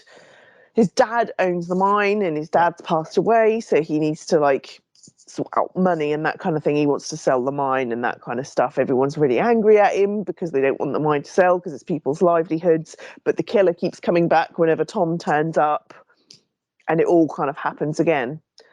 But it is definitely not as linked to Valentine's Day. I mean, there's heart boxes, you know that there's Valentine's Day kind of coming up. People are getting heart boxes with the chocolates and then heart boxes with real hearts sent to them. But that's kind of the only thing about it that you realise is actually themed Valentine's Day. But there's variations on the kills from the movie. There's the person in the dryer. There's the eyeball. The eyeball happens like straight away. Yeah. Which is really cool, especially when it's in 3D. Yes. One of the best ones, but that kind of, unfortunately, that's like one of the first ones right at the beginning. But apart from, huh? Just say, did you think this one was a bit too long though? It's an hour. It clocks out at about an hour 40. Yeah, because there's not a lot to the characters either. It's a lot of fill-in that you don't really care about. Yes, we got to pad this scene with some dialogue that's kind of unnecessary. And poor old Tom Atkins. Let's not give him much to do. Yeah, he had loads to do. He that's probably the most animated he's been in a film since Halloween 3. He's so horny in Halloween 3. He's horny in this film as well. Do you see the size of his weapon? It's massive. Yeah, he does get the line "Happy fucking Valentine's Day," which was presumably an obligation that the script somewhere had to have that line. That's it. He said, "Yeah, I'll be on the film. That's fine, but I want to say this line." Well, if that's going to get to be in the film, there's no reason for it, but it's just to say Christmas. But nonetheless, yeah. But why bother? You know, why bother bringing Tom Atkins in? Presumably, well, I think the character is pushing retirement. But why bother if you've got nothing for him to do? It's totally, here's Tom Atkins. Oh, he's gone. He's already dead. Well, you have to have a lot of those sort of older, not just in the horror films, but films in general, where an older actor comes in and they're basically a sheriff, an old sheriff, or somebody who runs, a very old shop in a town or something. Just a very non-sequential character that anybody could have played. It's just, we're going to put this person in. Somebody, oh, look, it's that person. The only downside to that is you have people like Tony Todd that gets those sort of roles. It could be in like really, really bad movies that, well, I might not like, but somebody else might like. But the only thing you're watching is, oh no, it's Tony Todd. I'm kind of watch Candyman, which is kind of what you have with Tom Atkins when you see him in certain things. Yeah, oh yeah, could have watched Piranha 3D instead. Yes, yeah, exactly. Which is fantastic, by the way. That whole underwater ballet, naked ballet thing, and they go from sliders. No, wrong film. No, wrong film. Piranha 3D. You're thinking of Avatar 2 again. You're back to Avatar 2. What's his name? The guy from Sliders, who gets his knob bitten off. Jerry O'Connell. Yes, playing a sleazebag very well in Piranha 3D. And Piranha 3 Double D is also really fun, actually. So the people in this are really boring. It does have, impressively, I think, it has the dude from Dawson's Creek, Care Smith, Kerr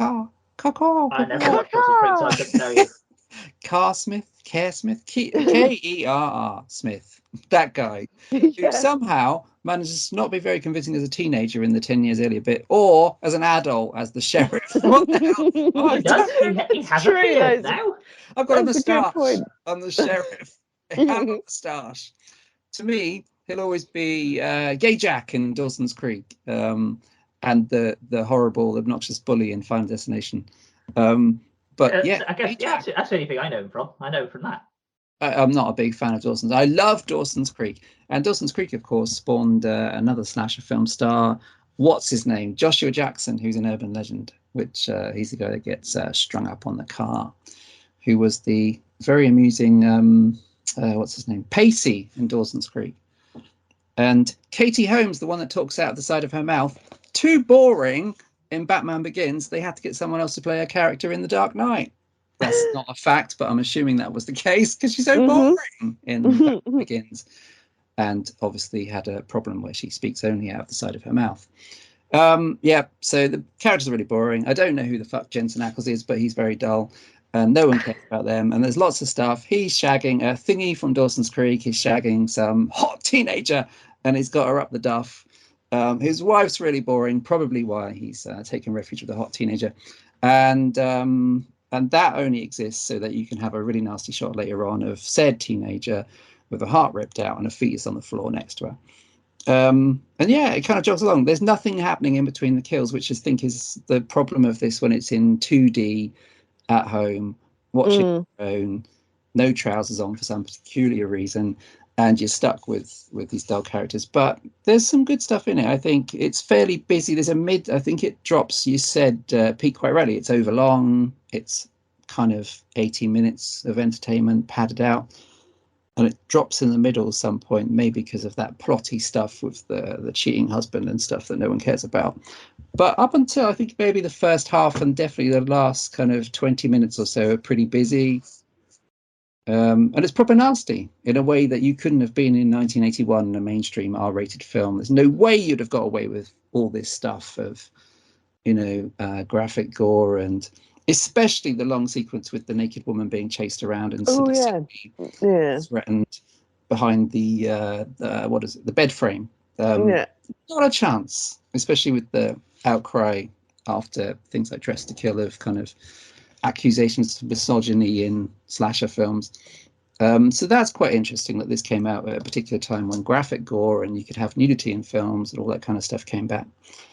But it's fun. Gary Tunnicliffe does the special effects on this one. Right, yeah. And he's a guy that does a lot of great stuff in often low budget things like the Hellraiser sequels. He's very talented, and this has great makeup effects, I think. Yeah, this is a good use of.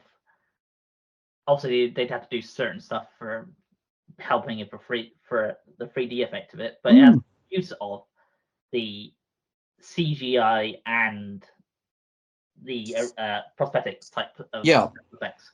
Whereas sometimes you get the ones where they have prosthetics, but then they do a bullet shot and then it's CGI blood coming out. Why did you do that? If you had the money to do that, surely a squib would have been perfectly fine just for the bullet shot. Yes. CGI bloodshot. Yeah, which never looks good. No. Yeah, I think the effects worked really well. They really did in 3D and everything.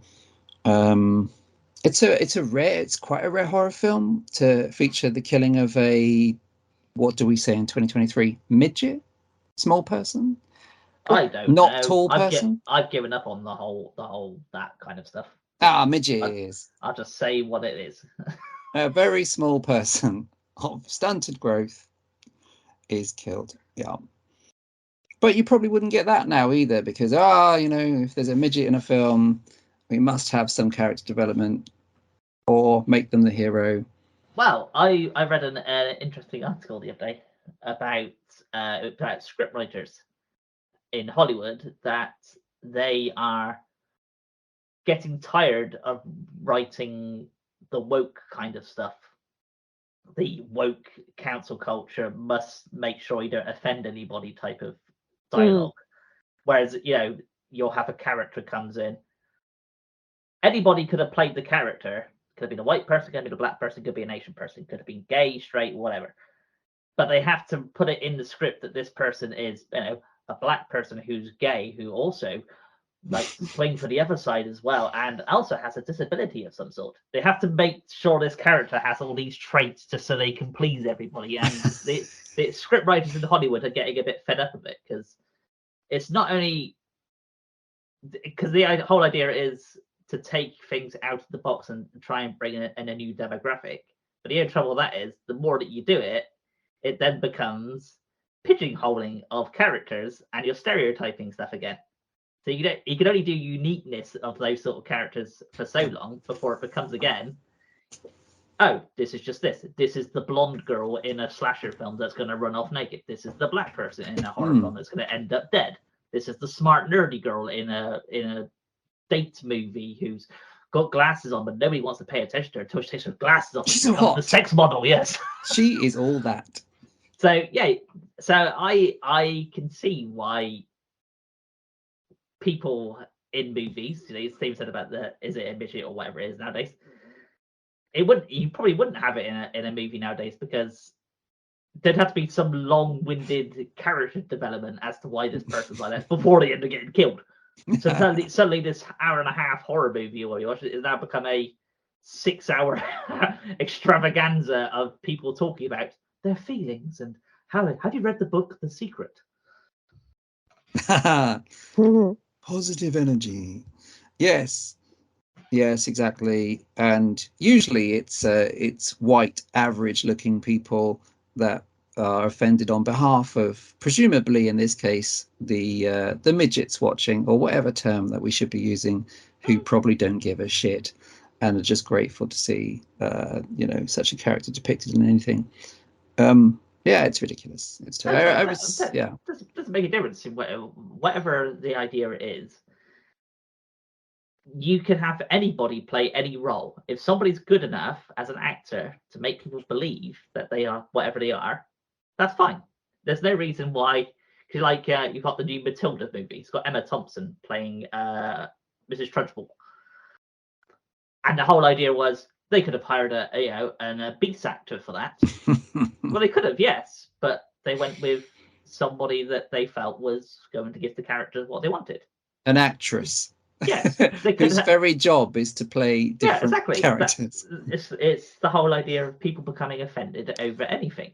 If this film got released now, there would be so much tiswas around it. Yeah, no one cared in 2009. No one watched this. It was offended that I'm aware of.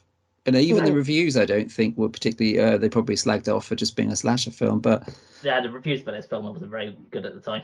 Yeah, exactly. Well, yeah, but no one cared. It was not censored. It was not controversial because it was silly, and it knows it's silly, and that's one of its great strengths is that it knows what we're here for. It knows the stuff with boring guy from that TV show isn't of any interest whatsoever. Because we're just there to see someone's chin being ripped off in 3D. Yeah, it's mental, and then it will drain all the fun out of things like this. Although it will inevitably come round at some stage, people will be bored of all this stuff, and we will get things like My Bloody Valentine 3D with boobs and gore coming back again. Disgusting! Should be ashamed of themselves. Hilariously, I read a scathing review of The Whale, which is actually a very good film, and Brendan Fraser is excellent in it, which actually suggested it was offensive that they didn't hire I saw that one. enormously obese man to play the role that Brendan Fraser played, which of course invokes many questions, one of which is who would fund a film with an uninsurable, extremely obese man that no one's ever heard of in the starring role of an already kind of somewhat risky, probably not going to make much profit kind of movie like The Whale. It's just ludicrous, They didn't get someone with cerebral palsy to play the role of Christy Brown in My Left Foot. They got an actor instead. How dare they? Well, that kind of works that way, and actors by their very definition. Yes, exactly. That's why I keep saying to people, it's their job. That's their job. Yes. Turns out it's a little tricky to cast a real disabled person in a major film in a leading role that requires an enormous amount of work, and indeed boring things like insuring them as well. Mm-hmm. It's gone mad, but yeah, at least we can enjoy the sight of this strangely repulsive Todd Farmer shagging whoever that woman is in a cheap motel before she's chased for about half an hour in the nude and brutally killed, which actually is a really good sequence. I do think that's quite effective. He's also, because he wrote Jason X, and he's how does he die in Jason X? I've forgotten. I know he's in it. He's frozen, isn't he? I think he's the frozen guy. Is he the frozen guy? He gets his head smashed. He gets his frozen. He smashes his head into the. No, that's a woman. That's a woman that gets the face for it. Yeah. I haven't seen that film for ages. Is he drilled? Is he thrown onto an enormous drill or something? I don't know. Anyway. Yeah, he usually casts himself or writes himself roles as sleazebags that end up getting horribly murdered. Well, in the credits of this one, there's, I don't know if you spotted it, but in the credits there's a bit where it says thank you to whatever his name of his wife is. Thank you for allowing us to have Todd naked in the movie. Yes, which is actually almost in this period where you had to look, as you suggest, Sarah, like some kind of model to appear in these slasher movies. It's refreshing to see a guy that actually looks like a normal bloke. Yeah, true. Before he gets something pointy in his head. It's good fun. It goes on a bit, but the commitment, I think, for the goofy 3D stuff is really good. Yeah, the setup and the lead up to the kills and stuff is kind of all you're really kind of rooting for, isn't it? It's all you're there for. Yes. Yeah. Well, him and Patrick Lussier, who was the director of this, they did have an idea for a sequel to this one. Right. The remake. But because of the the box office takings wasn't very good for this one. The studio decided to shelf the whole idea. But the whole idea was originally it was going to go with the psychological horror element. So I guess they would have pushed more on the TJ character as the know, how he is and whatever. And then they would have sorry Sarah, but they would have killed off Sarah in the. Oh, what a shame! Yes, she brought so much to the. She made that movie. So, a Sarahist again. So it's just never a case of complaint. Box office not working out and things going horribly wrong. God damn it! Yeah, and the box office was unrelated to the Sarah character, right? There was no proof that was a reason they didn't do as well. I guess that's just something that someone's going to have to start a podcast about and talk about discrepancies in real life between Sarahs of the natural world and characters in movies and books and fictional Sarahs. Exactly. Just where does the line begin and end? Can they coexist in the same world, or will it be a paradox once they see each other and it's going to implode and kill everybody? We just don't know. God. There's more to this Sarah thing than you think there is, Steve. Yeah. Yes. Time jumping and all. I wondered if that would be the case. God damn it. No, you should rightly push for more Sarah representation or Sarah-gentation, whatever it's called. More Sarahs. More Sarah, yes. Yeah. Like, there isn't enough. Down with Nancy's. Down with other names, but only Sarahs. All Sarahs, all of the time. Yeah. It just sounds like she wants to create the Board Collective. Just the Sarah Collective with an H. We are one. We are Legion. I think Laura Palmer's mum, I think, in Twin Peaks is called Sarah Palmer. Yeah, she's a Sarah who's quite a sympathetic character. Traumatized, obviously. Laura Palmer is killed, but there's quite a positive and well-defined Sarah in TV films. I feel like everyone will now be a little bit more tuned into the Sarahs. Yeah. And and then you'll all of a sudden you'll go, oh my God, she was right. There's Sarahs everywhere. Oh no. Yeah. What are we going to do about this? We should just change their name, have a different name instead. You just have to let it happen. The Sarahs will take over the world. Yeah. One child at a time. We have this name a baby books. It only begins with S and ends with S, and only has one name. Yeah, Susan's become extinct, which is about time. It's all going to happen. It's all going to kick off.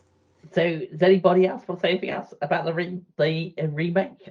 Hey, special effects wise, I think it's really good. Very good. Yes, great effects, great gore. Yep. But there isn't a lot more. No, the only to say about it. I mean, the only other the character that's probably fleshed out the most is the sheriff's character, because the person who ends up becoming, we find out is the actual killer, isn't really fleshed out as much as the sheriff is. The sheriff's got his whole backstory of what's going on. Yeah, and you're led to believe that it could be him, and like a lot of the time you do think you flip between the two. That's why I like three. Sometimes I think maybe it is a supernatural element, and it really is Harry Warden. But then you're like, no, it's definitely one or the other. Mm-hmm. And you don't actually, have a clear idea who it is. And because of the original, they swap it around, which does come as slightly more of a shock than if they'd have carried on with it being the same person. If that makes sense. Yes. Did you both watch these pretty much back to back? I watched them with a couple of days in between. Yeah. Yes. Yeah. Did you find, if you said you watched them back to back, was you watching, I guess, the remake? You watched the original first and watched the remake. Was you watching it going, where's that bit? Where's this bit? Where's that bit going to be in the remake? Kind of thing. I suppose to a degree I kind of was, but because the beginnings are so different and it starts off so different, I was like, this is probably not going to have too much to do with the original, and I was disappointed that it wasn't as Valentine's-y. Yeah. But I appreciated the kills, the tribute kills. Yes. They are very good. The sort of fan service type kills you get in things. Yeah. Yeah. Well, who knows? A bit like Black Christmas, you never know. In like 15 years' time or so, to do a remake of it. I mean, this only came out in 2009, so there's plenty of time for them to do another one. It doesn't feel that long ago. Gosh. Yeah, I remember it well. Cripes. Well, 2009. Well, overall, I'm guessing that the main consensus, everybody prefers the original one over the remake. Yeah, absolutely. Yeah. Yes. But this was very, I do have those fond memories of this in the cinema tech back in 2009. It was one of those 3D ones that actually worked really well. I did like this one. So out of all we discussed this before recording, that there's loads of these sort of films that were remade of horror films that people might have long forgotten about. And this is one of the ones I've probably seen the most. I haven't really seen The Fog that much. I think I've only seen it once. And then you got stuff like the Piranha films, entertaining. Yeah. But there's a Shelley few Hook.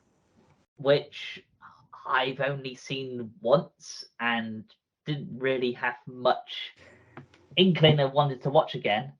But as this episode is drawing to an end, we've all given our final thoughts, I guess, have we?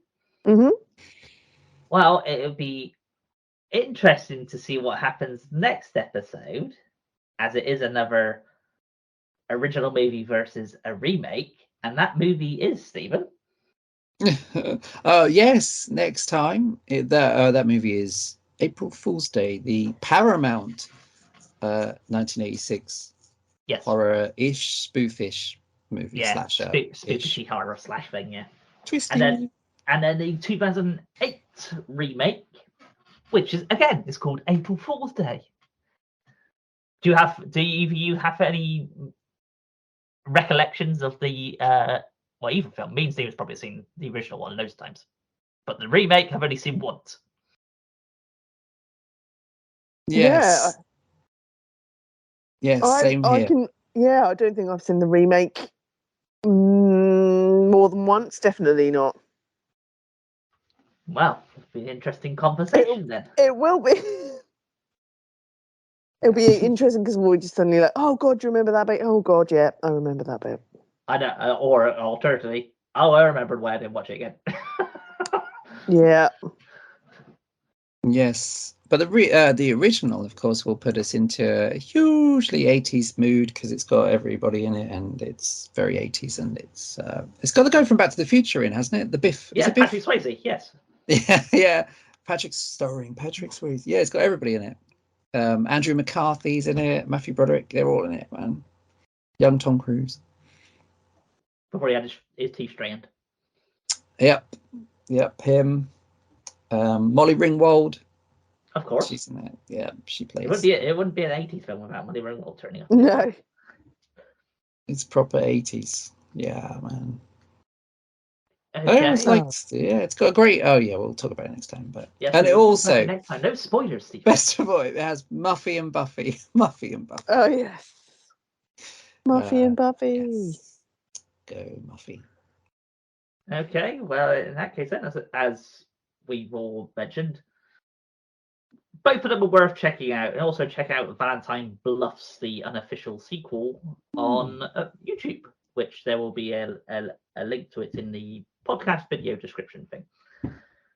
Yes. Nice. Yes, they are. They are both definitely worth watching. In that case then, Stephen, you can sign us off. Now you've informed everybody of the next episode. Yes, that's it. Oh, it's been fun. It's been fun. Compare and contrast and the memories of both. Jolly good show. Had it on video back in the day, My Bloody Valentine. Oh, beautiful. Yes, so that's it for tonight. So thanks for listening. And it's a good night from the original Sarah. She started it with the whole Sarah thing. I did, yeah. Absolutely. Yeah, thanks. Night for now. They'll be everywhere before you know it. An invasion. Absolutely. What's the collective noun for Sarah's? We'll come up with one. We'll have to come up with one, like a murder of crows or something. It'll have to be something like that. Yes. Sarah's. A sensation of Sarah's. There's not many words beginning with S apart from sausage and sensation. Neither of which. I don't know if you've seen the dictionary, Stephen. There's quite a few words beginning with S. What's this thing In fact, you your talk own dictionary? name begins with an S. No, it doesn't. Wait a minute. Oh, God. And so it begins. It actually does, yeah. Yeah. But mine's a pain. You must have this too, right, Sarah? And this is again a part of the Sarah is society, I guess. Is that SARAH or SARA or is it Sarah? Yeah, you do get that all the time. But I always believe that for Sarah, it's got to just end with an H because that's how it sounds.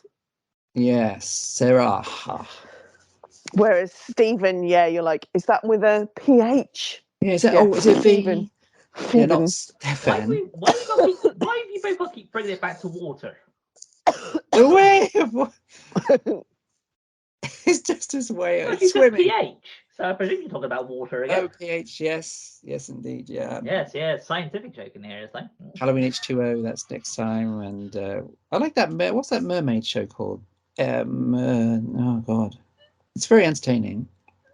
So entertaining you can't remember the title. It's called something with water. Yes, go and watch Avatar 2. Yes, there's so much time in life to watch that movie. Yes.